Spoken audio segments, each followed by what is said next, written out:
4 mulheres soldados israelenses foram libertadas em Gaza após 15 meses em cativeiros. Essa é a segunda troca de reféns após o acordo de cessar-fogo entre Israel e o Hamas. Ao todo, cerca de 200 prisioneiros palestinos devem ser libertados.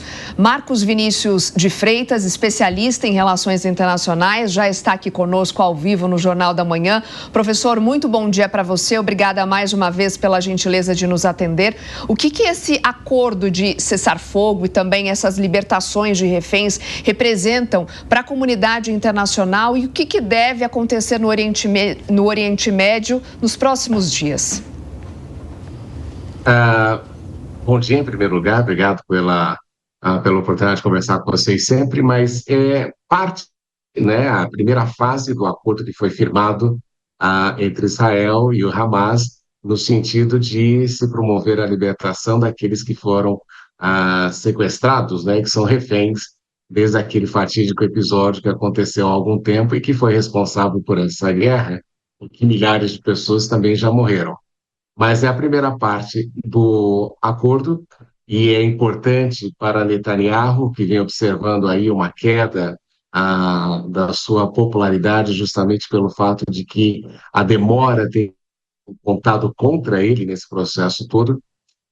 É importante enfatizar também aí a importância e a relevância do presidente Donald Trump nesse processo todo, porque justamente está muito claro, não é, que necessariamente, embora Netanyahu e Trump tenham aí uma proximidade maior que Netanyahu tinha com Biden, o fato é de que a agenda de Netanyahu não é necessariamente aquela agenda que Trump tem para o Oriente Médio. Então, esse é um fator importante a levar em consideração. Em terceiro aspecto aqui, quando a gente olha para essa situação, o fato de como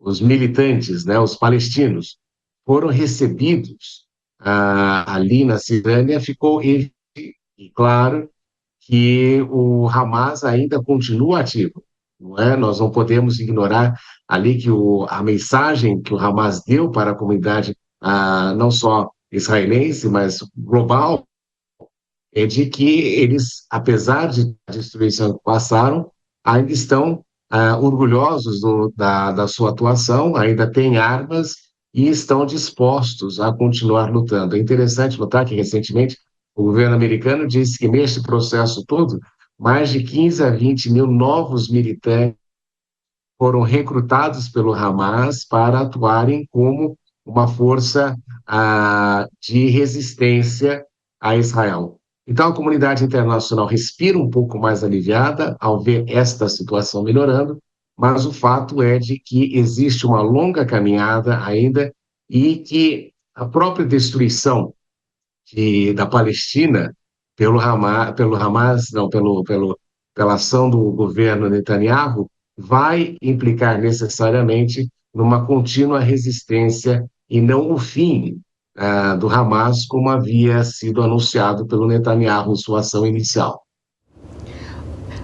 Só para complementar, antes da pergunta do Marcelo Matos, professor, então, pelo que você está dizendo, esse tipo de acordo, né, que envolve troca de prisioneiros, na sua visão, não deve abrir caminho para um processo ainda mais amplo no diálogo entre Israel e Hamas, e também não significa que esse cessar-fogo possa ser entendido como o fim dos conflitos? Não, porque não será jamais permanente, né? A solução para a resolução definitiva desta situação é a existência e a coexistência de dois Estados, né? A criação efetiva de um Estado palestino que tenha soberania assegurada e este Estado palestino novo em coexistência pacífica com o Estado de Israel e não a negação de um pelo outro, não é? Tanto o Estado de Israel negando a existência da Palestina ou a Palestina negando a existência do Estado de Israel. Esta seria a solução definitiva, justamente com a necessidade, inclusive, de um desenvolvimento maior do território palestino, que se encontra, e eu tive a oportunidade de visitar há alguns anos, quase que na Idade da Pedra, quando nós comparamos com outros lugares do mundo. Então, a situação atual somente atrasa, não é, ou posterga futuras ações, enquanto isso não for resolvido de uma maneira que seja não resolutiva e definitiva, mas que dê aí para a população dos dois lados a certeza de que poderão coexistir em harmonia. E essa é a grande dificuldade. Exatamente, né, professor? Ainda nessa linha, né, eu ia justamente questionar também o senhor uma solução política para a situação, quem que poderia arbitrar isso, evidentemente. A gente imagina, depois de um ataque como aquele que aconteceu, a questão de 15 meses, né, professor? A desconfiança será eterna, já havia e agora a situação piorou. Então, a gente pode imaginar ainda um longo período aí de instabilidade? Assim, não é? Enquanto você não tiver a solução da criação de dois estados, aliás, solução essa que vem sendo a razão de todo o processo que você observa ali na questão de Israel. Desde 1948, nas Nações Unidas já se falava da existência de dois estados e da coexistência pacífica entre os dois estados. Só que o que nós observamos é que isso nunca aconteceu e justamente é o fato de isto não ter ocorrido que tem ensejado a continuidade da resistência tanto de um lado pelo outro.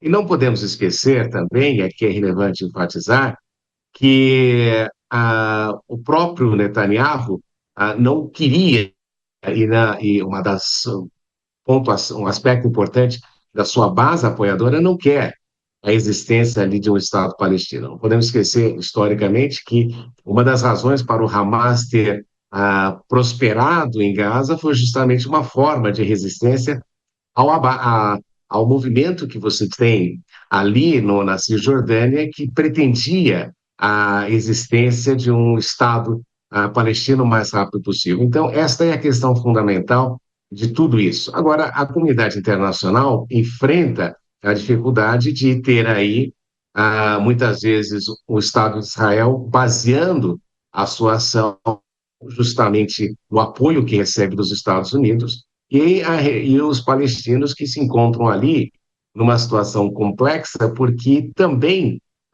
geram problemas para os Estados vizinhos. Não podemos esquecer a questão da ligação palestina tanto para a Jordânia como para o Egito, e isso gera também problemas para estes países ao redor. Então, enquanto não houver esta solução definitiva, em que os palestinos possam o seu próprio território segundo a sua soberania, e com isso ter a sua essência, nós vamos enfrentar constantemente esse tipo de conflito, esse tipo de situação em que você somente fomenta ações contínuas. Professor, nossos comentaristas também vão participar dessa entrevista, começando pela pergunta de Acácio Miranda. Professor, bom dia. O senhor citou Benjamin Netanyahu, eu queria continuar falando sobre a situação dele especificamente. Antes do início deste conflito, ele vivia uma crise política internamente em Israel. O conflito, apesar de toda a sua tragédia, deu uma sobrevida política para o Benjamin Netanyahu. Agora, com este cessar-fogo, de que forma fica a situação política dele internamente? Ele mantém essa sobrevida política? Ele está desgastado a ponto de já vislumbrar uma outra alternativa de poder em Israel? Como que o senhor enxerga esse contexto? O aspecto fundamental dessa situação toda é que ele perde também o apoio de uma base importante que constitui ali a coalizão que fortalece e que dá sobrevida ao governo de Netanyahu. Como você bem mencionou, havia ali uma série de escândalos, uma série de assuntos pendentes, inclusive de corrupção. E o fato é de que esta guerra e a ação de Netanyahu deram ali uma sobrevida, porque é normal, numa situação de conflito, que a população, ao invés de querer trocar o governo, queira manter o governo existente justamente para assegurar que não haja instabilidade doméstica, o que seria extremamente prejudicial num cenário de conflito. Então, você tende a fazer uma coalizão em favor daquele que está governando para que ele tenha o apoio necessário para atuar. Agora, existem alguns fatores que começam a ser aquilo que a gente poderia chamar de bandeiras vermelhas para Netanyahu.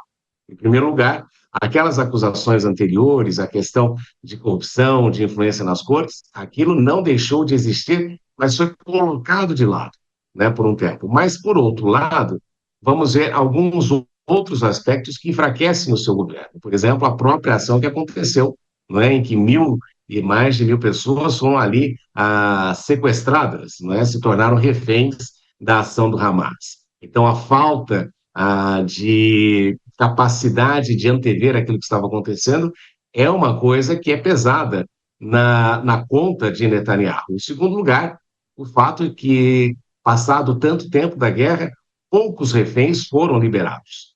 Em terceiro lugar, que ele afirmou que o Hamas seria extirpado ao longo do processo em razão da guerra que ele vem perpetrando e que mais de 60.000 pessoas, segundo outras fontes que nós temos observado hoje em dia, que têm se manifestado sobre os números da guerra, morreram. E a devastação da Palestina, que basicamente, particularmente em Gaza, se transformou, queiramos ou não, infelizmente reconhecer, mas uma fábrica de novos terroristas. Afinal, com um país destruído em guerra, um território em que as escolas foram destruídas, pessoas morreram, aquele ódio mortal vai se transformar em algo que vai perdurar por gerações.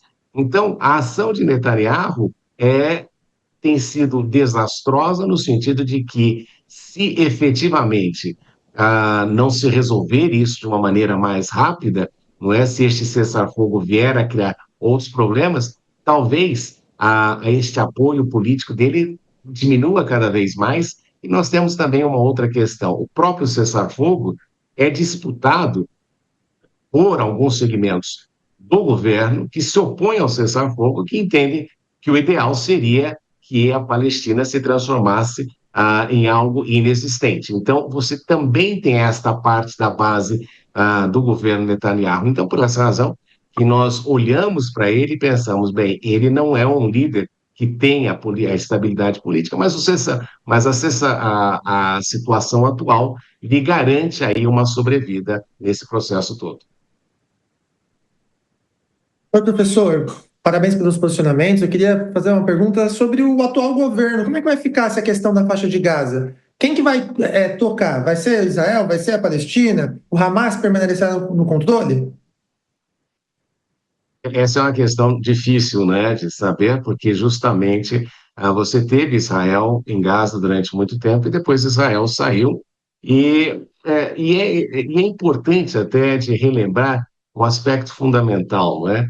O Hamas é um braço, o Ocidente considera o Hamas uma organização terrorista, mas não podemos esquecer, e aqui é importante de enfatizar, que na Palestina o Hamas é um braço político, até autoritário, né, porque nós vemos aí a inexistência de eleições, a inexistência de uma série de garantias democráticas que nós observamos no Ocidente, mas o Hamas é um braço político e que, infelizmente, em razão das suas ações, tem criado todo este problema na relação com Israel. Mas o Hamas é apoiado pela população e, apesar desta ação que gerou esta destruição enorme e a perda de milhares de vidas, nós observamos que o Hamas não saiu enfraquecido deste processo como era apregoado por Netanyahu e até mesmo pelo presidente Joe Biden quando era o líder dos Estados Unidos. Então, o Hamas, como eu comentei logo ao início, ao recrutar mais de 15 a 20 mil pessoas, conforme dados do governo norte-americano, o fato de os indivíduos que foram liberados por Israel serem recebidos ali na Cisjordânia com armas e com um Hamas evidenciando ainda a sua presença e a sua importância, isto é extremamente preocupante. E a grande questão sempre é como é que vai ficar o dia seguinte. Existe um governo na Palestina, existe um governo em Hamas que funciona precariamente, um governo em Gaza que funciona precariamente, e a grande questão é se, terminada esta ação, se este governo ainda continuará com as cores do Hamas, o que fará com que todo este processo teria sido efetivamente em vão. Professor, a libertação dessas 4 militares nesse sábado cumpriu um rito um pouco diferente do que foi a libertação, a primeira, né, libertação, a soltura das 3 civis no último domingo. Nesse caso, hoje, né, elas tiveram ali uma escolha de combatentes armados para levar elas na frente de um palco. Nas imagens a gente conseguiu ver que elas acenavam por uma plateia, inclusive uma mesa posta ali no centro do palco. Um representante do Hamas assinava um documento ao lado de um representante da Cruz Vermelha. Uma burocracia que não existiu da outra vez, na semana passada, quando as primeiras reféns foram transferidas, né, simplesmente de um veículo para o outro. O que representa esse ato? Há, de fato, um simbolismo nessa burocracia toda? E é interessante até porque havia um quinto, acho que mais uma pessoa que seria liberada neste processo e que o Hamas optou por liberar na próxima semana, razão pela qual gerou uma restrição naqueles libertos palestinos que deveriam dirigir-se a Gaza, mas não vão poder sair até que este processo se consolide e se resolva, particularmente com relação a esta quinta pessoa que deveria ter sido liberada e não foi dito que vai acontecer no próximo sábado.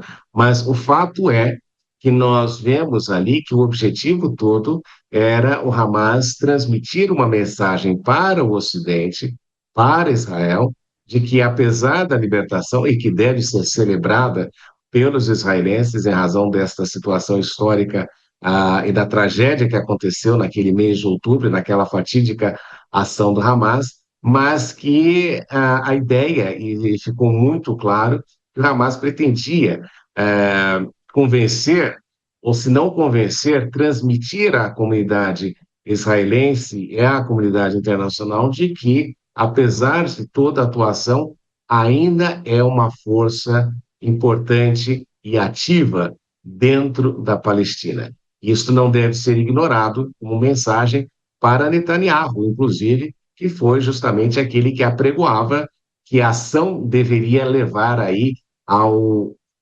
finalização ou à extirpação do Hamas efetivamente, o que não aconteceu. Então, estes simbolismos têm muito a ver, claro, para o Hamas com uma mensagem importante no sentido de dizer que, olha, apesar de tudo, ainda continuamos aqui.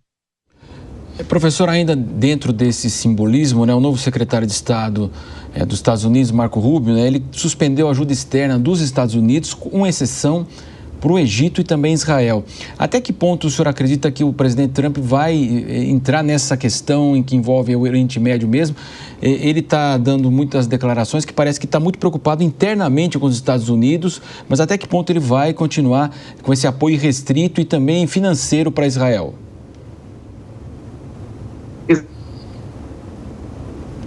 Nós tivemos, então, a interrupção agora, justamente ali com o professor Marcos Vinícius de Freitas. Daqui a pouco vamos retomar essa questão. Então, daqui a pouco nós voltaremos com mais informações sobre essa informação. Mais 4, portanto, militares foram libertadas hoje lá em Israel.